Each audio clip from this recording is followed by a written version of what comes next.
இப்போவே தெரியுதா அதிமுக எவ்வளவு வீக்காக இருக்குன்னு அப்படின்ற மாதிரி ஒருத்தர் பேசியிருக்கார். அமைச்சர் தாமோ அன்பரசன் அவர் தான். இப்போ அவர்கிட்ட என்ன கேட்டாங்கன்னா, அதிமுகவில் எதிர்க்கட்சி தலைவர் எடப்பாடி பழனிசாமி அவர்கள் திமுக கூட கூட்டணியில் இருக்கக்கூடிய கம்யூனிஸ்ட் பார்ட்டிலாம் வர்றாங்க, நம்ம கூட அதிமுக கூட கூட்டணிக்கு வர்றாங்கன்னா சிவப்பு கம்பளம் விரித்து வரவேற்பவங்கள அப்படின்ற மாதிரிலாம் பேசியிருக்காரு. அந்த மாதிரி கருத்துக்களெல்லாம் வெளிவருது. இது நீங்கள் எப்படி பார்க்குறீங்க அப்படின்ற கேள்விக்கு தாமோ அன்பரசன் அவர்கள் என்ன சொல்கிறாருன்னா, அப்போ புரிஞ்சுக்கங்க, வாகன்னு நல்லா ஸ்ட்ராங்காக இருக்கவன் கூப்பிடுவானா? கூப்பிட மாட்டான். எப்போவுமே யார் வேணால் எங்கே வேணால் நில்லுங்கடா, ஸ்ட்ராங்காக இருக்க வேணாம், தனியாக நின்றுக்கிறேன்டா அப்படின்னு நிற்பான்.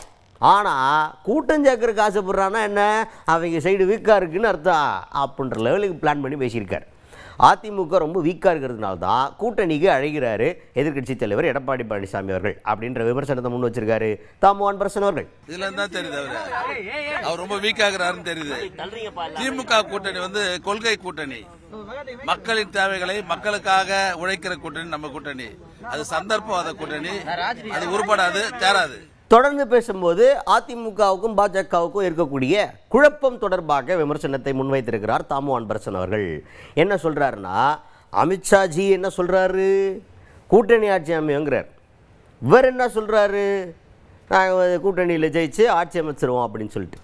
எப்பவுமே அவங்க ரெண்டு பேருமே என்னன்னா ஒரு கன்ஃபியூஷன் இருந்துகிட்டே இருக்குது. யார் இப்போ முதல்வர் அப்படின்றதுல கூட கன்ஃபியூஷன் இருக்குது. அவர் சொல்லிக்கிட்டு இருக்காரு, ஆனால் பாஜக தரப்பில் இன்னும் கன்ஃபார்ம் வரல. இந்த மாதிரி ஏகப்பட்ட குழப்பங்களை எல்லாருமே வாயில் போட்டு மெல்றதுக்கான ஒரு சாதாரண பொருளாக எடுத்துகிட்டு இருக்கிறாங்க. அதிமுகவை பற்றி எல்லாருக்கும் பண்ணுற விமர்சனம் கூட்டணிக்குள்ளே குழப்பம், அதிமுக கிட்ட பவர் இல்லை அப்படின்னு சொல்கிறாங்களே. இதே தான் தாமோ அன்பரசன் அவர்களும் சொல்லியிருக்காரு. அவங்க கிட்ட ஒன்றும் இல்லை, இப்போ யார் சிஎம்ன்றதே சொல்ல மாட்டேங்கிறாங்க. தம்பி கூட்டணி ஆட்சி அமையும் தான் சொல்கிறாங்களே தவிர தனித்து நாங்கள் அதிமுக ஆட்சி அமைக்கும் சொல்லலையே அப்படின்ற மாதிரி தான் பேசியிருக்காரு தாமோ அன்பரசன் அவர்கள். அதான் அவங்க வந்து கூட்டணி ஆட்சி அமைப்புன்னு சொல்றாங்க, இவர் நான் தான் முதலமைச்சர்னு சொல்றாரு. தனித்து ஆட்சி அமைப்புன்னு சொல்லவே இல்லை இது இல்லையா? அதனால இது ரெண்டுமே இவங்களுக்குள்ளே பிரச்சனை இருக்குது. இது தேர்தலுக்கு அப்புறம் தொடரும். 2026 தனியாக வந்தாலும் சரி, மொத்தமாக வந்தாலும் சரி,